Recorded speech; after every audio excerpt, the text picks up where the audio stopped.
Dave Zirin has written several books. What's My Name, Fool? Highlighting the activism of Muhammad Ali.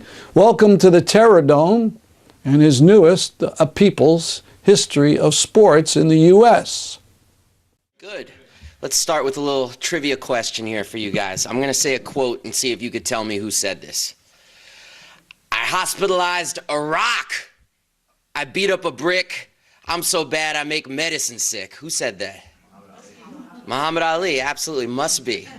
Here's a second quote. Who said this? Why should they ask me to put on a uniform and go 10,000 miles from home and drop bombs and bullets on brown people in Vietnam while so-called Negro people in Louisville are treated like dogs and denied simple human rights? This is the day when such evils must come to an end. I've been warned that to take such a stand would cost me millions of dollars, but I've said it once and I will say it again. The real enemy of my people is here. I'll go to jail. So what? We've been in jail for 400 years. That's also Muhammad Ali. A lot of people know the first Muhammad Ali and don't know the second. See, Muhammad Ali, he was the son of a house painter in Louisville, Kentucky, and he actually came in almost last in his high school class. But he understood something that the best and brightest, so-called, in this country did not understand. He understood that there was a war in Vietnam, and he was against it. He understood that there was prejudice, and he opposed it. And he also understood something that I would argue they desperately try to hide in this country, and that's that sports, this hyper-exalted, brought-to-you-by-Nike platform, this incredible spectacle, could actually be a radical staging ground for dissent. And that's what I write about. Now, I love sports. I'll put that on the table right away. But sports hasn't always necessarily loved me. I grew up, I played every sport, not particularly well, but I played every sport known to woman or man, or non-gender designation. I played everything probably except for golf, which I don't think is a sport. And I really do believe that. Oh. Got some applause. I mean, it's just my own personal belief, but I just don't think anything that one can either gain weight or smoke cigarettes while doing is a sport. I think that's got to be our basic baseline. But yeah, I grew up loving sports. I was a total geek about it. I loved statistics, reading the backs of baseball cards, the whole thing. But I still saw sports as something entirely separate from politics, and that's the way I always saw it. And I was one of those people just growing up who said sports and politics don't mix. Sports are where you go as actually a refuge from politics, which I think is probably the dominant view in this country. And that really changed for me back in 1996. I was in college at the time, and there was a basketball player for the Denver Nuggets by the name of Mahmoud Abdul-Rauf, born Chris Jackson, a brilliant basketball player. And Chris Jackson, aka Mahmoud Abdul-Rauf, he made the private decision in 1996 that he wasn't going to go out and stand for the national anthem before games. And there were actually several games where he didn't go out and nobody noticed, and he wasn't making a big deal out of it. But a reporter did notice, went back into the locker room and asked him about it. And the reporter asked him, they said, "Hey, Mahmoud, why aren't you going out there?" And he said, "Look, I'm not comfortable with the whole nationalism and the flag and all that in sports. I just don't think those two things should go together. It makes me uncomfortable. It makes me uncomfortable with regards to my religious beliefs and my personal, just moral beliefs." And the reporter, like good reporters do, asked a follow-up and said to him, "But Mahmoud, don't you realize that that flag is a symbol of freedom and democracy throughout the world?" And it's worth going back. I don't know if it's on YouTube, but it's worth going back if you can find it and seeing this interview, because he sort of makes this pause as if he's thinking to himself, should I say it?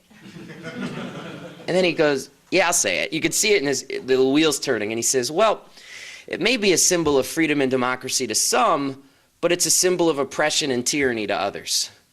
Now, when he said that, it was literally like, oh my God, sports world just went nuts. I remember watching it at the time. I was watching ESPN, and it was like, Rauf spits on the flag, booyah, din-in-it, din-in-it, you know, and this whole pumped up spectacle about what a horrible human being this guy Mahmoud Abdul-Rauf was. And I remember watching this like, oh my God, this is a crazy story. And it definitely jibed with some of my own political sympathies at the time that I saw very separate from sports. And I remember that one of the commentators, one of the talking heads, said, Rauf must see himself as one of those activist athletes, you know, like Muhammad Ali or Billie Jean King. And I remember hearing that and thinking to myself, wait a minute, activist athletes, what the hell is that? Like, I had no idea that such a thing had even existed. And for all my knowledge of sports, my statistical kind of knowledge and who won the Cy Young Award in 1983 and all that stuff, like, I had no idea that this other tradition existed. And I tried to find a book that actually encapsulated that tradition of athletes who use this platform to speak about radical dissent. And the book really didn't exist. And so that's really what I've been writing about for some time. And A People's History of Sports in the United States is meant to be that. It's meant to be a book for people who actually want to learn the history of how sports and politics have intersected over the years. And I got to tell you, a lot of what I thought I knew about sports, I really just didn't know. And it was humbling and bracing to actually go back into the history. Like, I had thought, for example, that Jackie Robinson, for example, was the first African-American player to play Major League Baseball. Not true. It turns out there were African-American players in the majors in the 19th century who were actually forced out of the game as part and parcel with the Jim Crow laws that swept this country. So it's like baseball, like horse racing, like other sports, actually was integrated, and then it was whitened as part of the passing and codification of Jim Crow. And learning that was like, oh my God, so there were black baseball players, and they were actually removed physically from the sport. And then there was this color line that existed.